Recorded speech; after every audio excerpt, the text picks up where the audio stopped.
Hey everyone.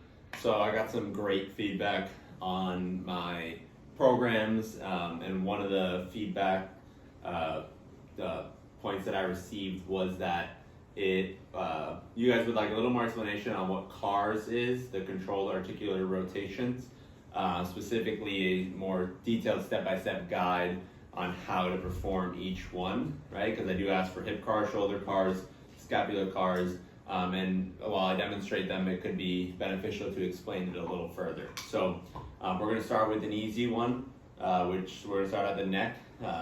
And controlled articular rotations mean that you want to rotate the joint throughout the full range of motion, right? So you're trying to establish new ranges by taking your joints in areas that you haven't before, by focusing on building some tension throughout the body. To allow you to focus on the spot that you want to activate. So the first and most important thing is to build that tension, right?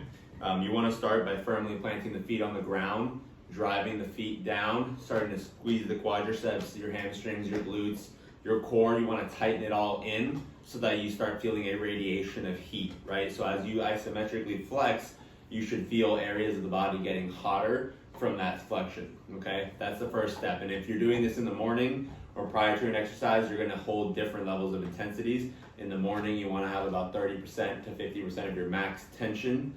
And then prior to an exercise, you wanna be between 50 to 100% to get you prepped for movement, right? So we're gonna start off with the neck, right? I'm gonna keep my hands on my side. I'm gonna keep a good flexion and tension throughout. And I'm gonna start by tilting my neck over, bringing my left ear to my left shoulder as much as I can and feeling that stretching sensation on this side. Should be no sharp pains at all. It should be just a stretching motion. And I'm going to slowly tilt, and I'm accentuating as much tension as I can throughout my body, and accentuating my neck down as much as I can. Bring my chin to my chest, and then my right ear to my right shoulder, and then my chin up as high as it'll go, head tilting back, and my neck is still rotating around so that I can get back to that same starting position, right? And then I'm going to come back.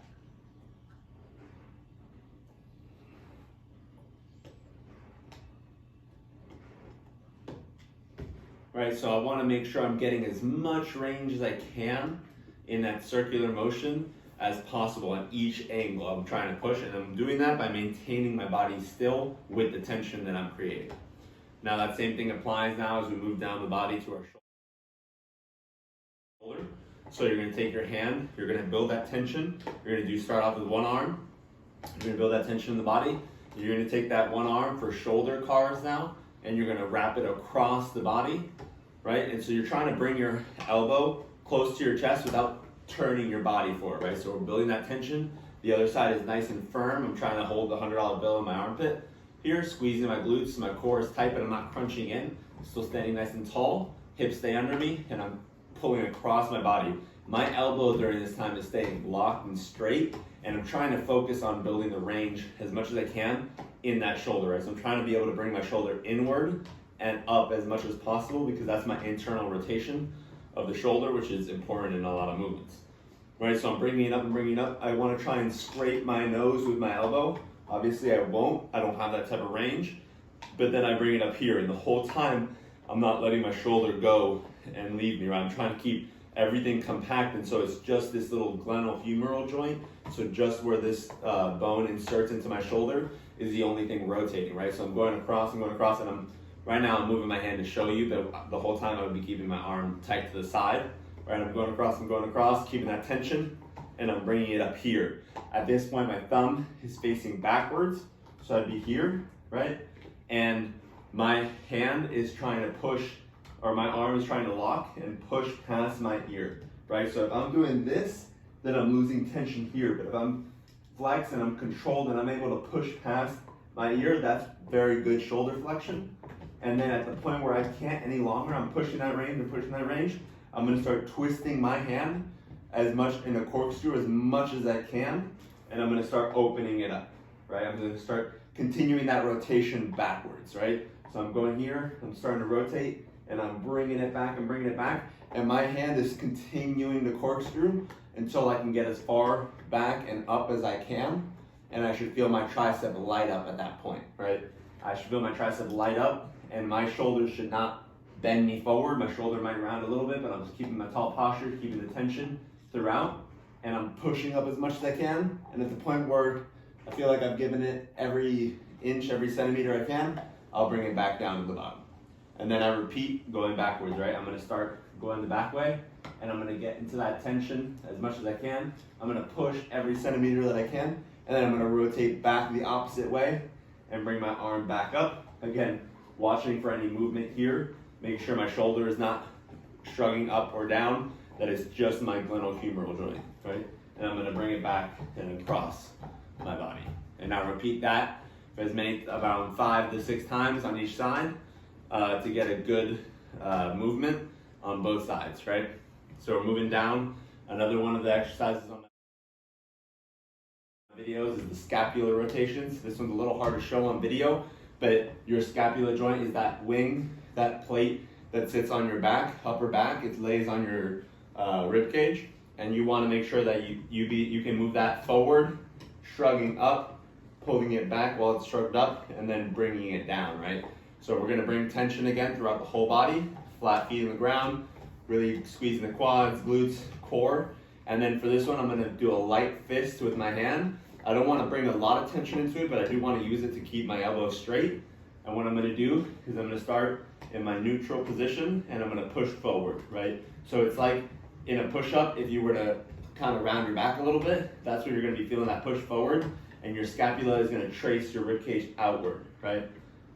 Then you're going to shrug up while keeping that motion maintained, and this you're going to feel up in the traps a little bit, and your scapula is going to move now up the ribcage and tilt a little bit to open. Then you're going to bring it back, and your scapula is going to tighten back like you're doing a row, and you're going to bring it down in that back position, right? So your scapula is moving forward, angling up, angling back, down, and then forward again, right? It's doing this trace around. You're going to do 5 to 10 times in one way, right? 5 to 10 times the other way. So instead of starting forward, I'm going to start by pulling it back, up, forward, down. And the whole time, I'm trying not to move my body in all the different ways. I'm trying to build and maintain tension so that it's only this joint moving, and I should start to not only improve my movement capacity there, but I also want to start understanding what I feel in each location, right? So I'm feeling what muscles are firing in each spot. So I can start associating that when I do my workouts, because these are movements that happen when we're fluidly moving in a workout. The next one is going to be T-spine rotation. On the full body cars that I asked you to do, if your T-spine is part of it. This one's a little harder to understand, but T-spine is anything above kind of your sternum or your mid-back, really. That's your thoracic spine, and that's your mobile spine area, right? Your lumbar spine should exhibit little movement other than flexion extension. It shouldn't really move too much. You want to have a good mobile T-spine, right? So you want to wrap opposite hand and opposite shoulder. You're going to build that tension again, and you're going to start by flexing forward at the T-spine. So if you can see that my hips are not moving, the top of my spine rounds a little bit. I'm going to twist over to get some of that twisting action of the T-spine, and then I'm going to flex over to that side, and that's the flexing action of the T-spine. And I'm going to start to rotate back and arch. But if you see my hips, they're still under me. It's not an exaggerated arch like that, where it's coming from my lower back. It's more of control, and my hips are not spilling out, right? I'm keeping it all under. So I'm here, I'm gonna rotate and flex the other way. I'm gonna twist into that area, and then I'm gonna bring it around and repeat.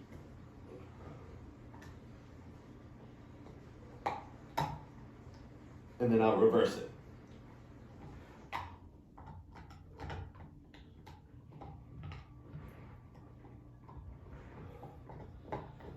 All right, now on to one of the most complex ones. It's the hip joint. The hip cars are a difficult move to accomplish correctly, because for a lot of us, our hips are so immobile. We use a lot of compensation of the external rotators, and it's just a very difficult joint to understand the movement and feel the correct movement. So to start off, you always want to do it next to a wall, right? So you want to push yourself against the wall with one hand, right? And the inside leg of that hand where it's pressing is the one that's going to act. The outside is going to build the tension, right? So if my left hand is on the wall, my right side is going to start building tension. My glute, my feet are pushing into the ground. My hand is zipping up to my side to build tension. And I'm going to start lifting up this leg, right? It's helpful to maybe pause for a second and exaggerate the flexion of your hip flexor and quad, because this is what your hip flexor does. It flexes the knee up, right? And you're going to hold that for maybe 5 seconds, and then you're going to start bringing it outward. And what I want you to think about is the pillars here, the hip bone, that pointy part of the hip bone that you can see. It needs to stay pointing straight even if my foot's moving outward, right? So I want to keep that pelvis pointing forward, because my whole point of this is to take my hip socket and try and rotate it, the leg in the hip socket in its full range of motion, not move the pelvis. Because if I'm doing this, then I'm no longer establishing new movement there. I'm just moving my pelvis to compensate, right? So I'm going to bring it out to the point where I can't go any further, and I'm going to squeeze to try and get a little more out of it, right? Focusing on that tension everywhere else. This might be the car that you need the most tension for to control. And then I'm going to start rotating and pivoting around my knee, right? So to make it easier, I'll show you on the right side because I have my planks there. When you rotate and you go to rotate in, you're going to push your foot up and try and keep the knee in the place that it's at, right? So you're rotating, rotating, rotating. And this whole time, you're going to, once you get to the max rotation inward, you're going to start to bring the knee closer to the other knee and keeping that internal rotation, right? And keeping the hip steady, right? Now, you may feel the outside external rotators fire, and you may feel them fire a lot. If that's the case, then I would regress to the more easier hip CARS, which is the sideline or the quadruped, which I can show you in a subsequent video. But for now, if it is firing, just lower the knee a little bit, because it is natural. I mean, you are externally rotated here, so the external rotators are working. But when we internally rotate, we should want to feel the inside of the leg fire, and you're going to bring it in. And then at the bottom, you're going to really squeeze your glute and your hamstring, and you're going to kick out without spilling the hips back, right? You're going to kick out and really squeeze the glute and the hamstring further, and then you're going to pivot around the foot now instead of the knee. So you're going to try and pivot your leg open, and for this move, you really should feel the external rotators fire, because that is an external rotator movement. And you're going to try and bring your knee as high up as you can, externally rotate as much as you can, and then back forward, and then down, right? And you're going to repeat that 5 to 10 times on each side. Again, you may feel it a lot here in the external rotators.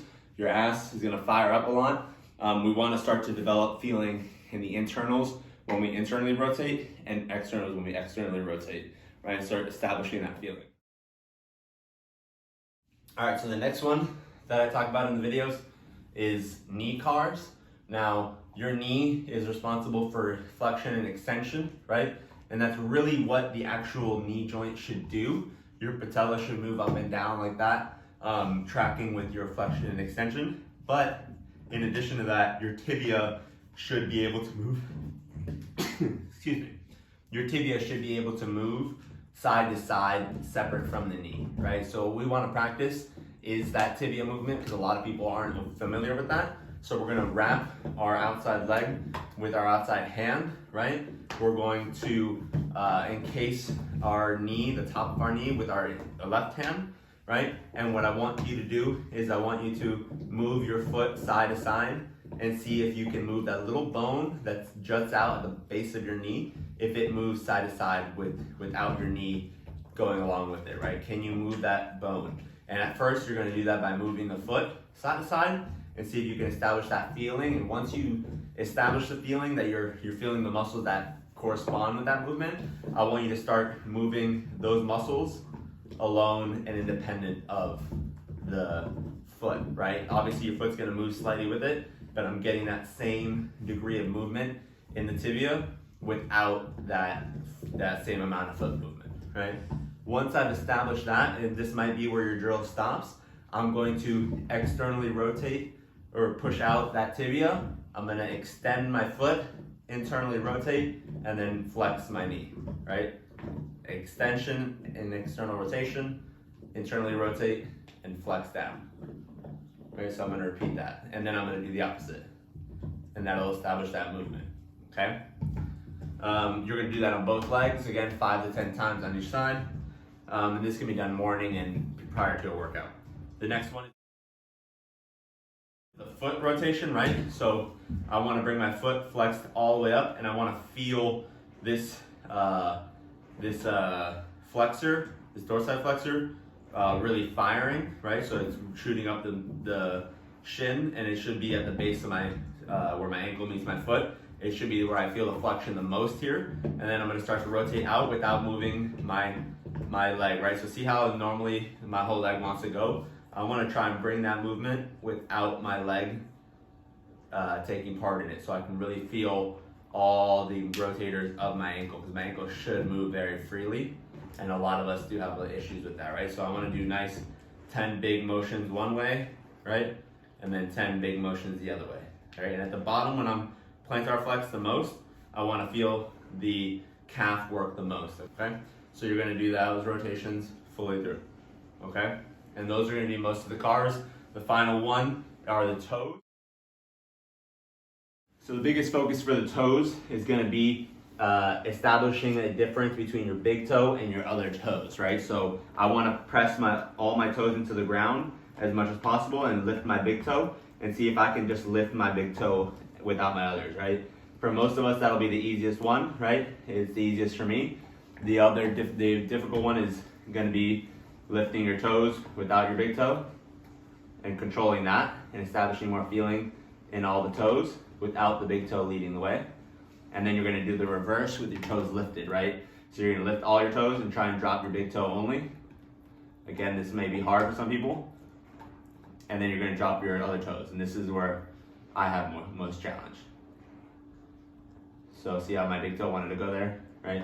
We wanna start feeling our toes work without the toes we wanna working. Okay, and that's a little bit more thorough explanation of the CARs. Now this is a longer video, so it's gonna take you a little bit more, but every time you see hip CARs, shoulder CARs, knee CARs, scapula CARs, or full body CARs in my warm-ups for the workouts, it's important that you do them correctly, that you feel the muscles firing that are supposed to. If you don't, as long as you're acknowledging that and you're focusing on trying to get the right muscle to fire, you're gonna start feeling it work better and better.